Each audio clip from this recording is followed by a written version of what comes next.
दोस्तों नमस्कार।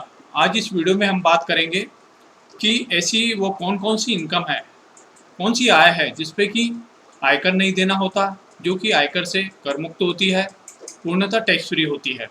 दोस्तों आज हम इस इनकम के बारे में जानकारी लेके आए हैं इस वीडियो में कि 4 प्रकार की ये जो इनकम है, जो इस वीडियो में बताई जा रही है, अगर ये इस नेचर की इनकम होती है तो उस आय प्राप्तकर्ता को इस पर किसी प्रकार से कोई आयकर नहीं देना होता। हम इस इनकम के जो ये क्षेत्र है, ये इसमें मुख्यतः 4 क्षेत्रों की बात करेंगे। पहला है इसमें उपहार से income, gift, gift from relatives. अगर रिश्तेदारों से आय प्राप्त होती है, उपहार प्राप्त होता है, तो इस पे आयकर के अधिनियम के अंतर्गत किसी प्रकार से आयकर नहीं देना होता। ये प्राप्तकर्ता के हाथ में पूर्णतः कर मुक्त होता है। तो मुख्य इसमें जो 4 प्रकार की आय बताई जा रही है, जो कि प्राप्तकर्ता के हाथ में पूर्णतः कर मुक्त होती है, इसमें हमने बताया कि सबसे पहले होता है रिश्तेदारों से प्राप्त किया गया गिफ्ट, उपहार।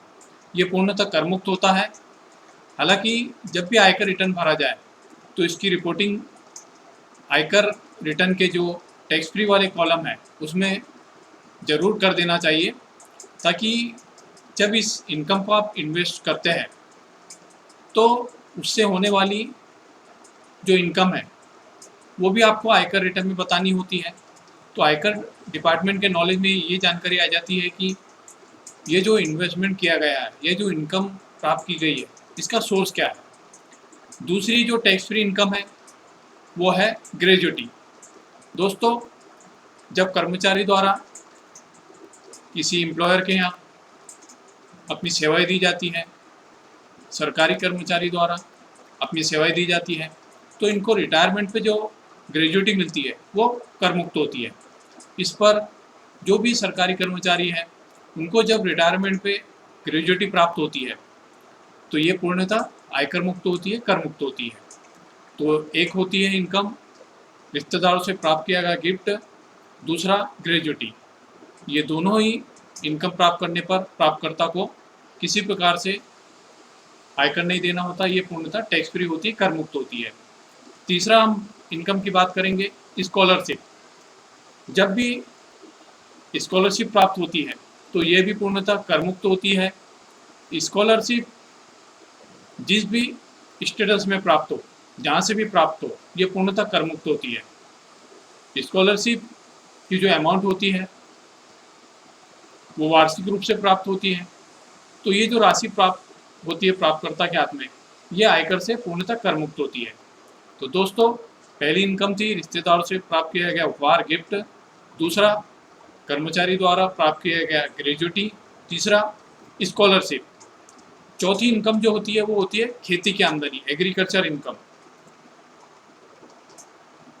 देश में जो इनकम मुख्यतः प्राप्त की जाती है उसमें कृषि आय प्रमुख आय मानी जाती है। ये बड़ी मात्रा में लोगों की आजीविका का एक स्रोत है।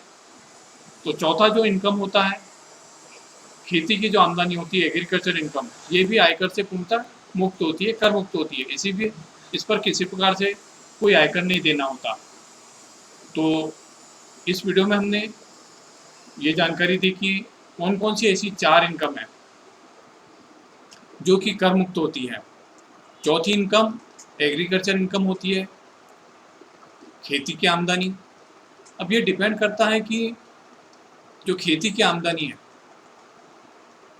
उसमें अलग अलग स्थितियाँ हो सकती है। खेती की आमदनी चाहे वो शहरी क्षेत्र में खेती की जा रही हो, ग्रामीण क्षेत्र में की जा रही हो, इससे कोई अंतर नहीं होता है।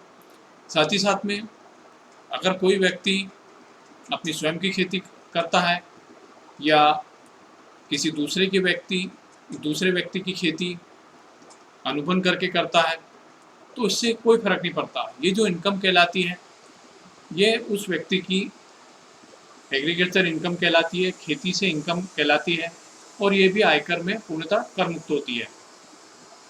इसमें जब भी आयकर रिटर्न भरा जाए तो जब भी आपको कर मुक्त इनकम प्राप्त हो, ऐसी इनकम जिसका नेचर आयकर अधिनियम के अंतर्गत जिसको कि करमुक्त इनकम माना जाता है, अगर वो प्राप्त हो रही है तो उसकी जानकारी भरे जाने वाले आयकर रिटर्न में जरूर देना चाहिए, जिससे कि आयकर विभाग को जानकारी प्राप्त होती है कि ये इस पैन कार्ड धारक को, इस पैन कार्ड होल्डर को इस वित्त वर्ष में इसमें जो इनकम के इसने सोर्स घोषित किए हैं उसमें इनको कर मुक्त इनकम भी प्राप्त हुई है और उसका नेचर क्या है और उसकी अमाउंट कितनी है।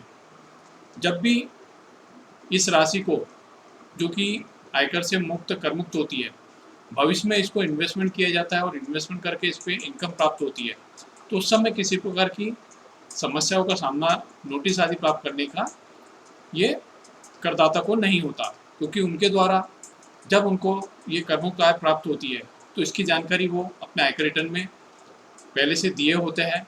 तो आयकर विभाग की जानकारी में उनके इस सोर्स की जानकारी, इस कर मुक्त इनकम की जानकारी होती है।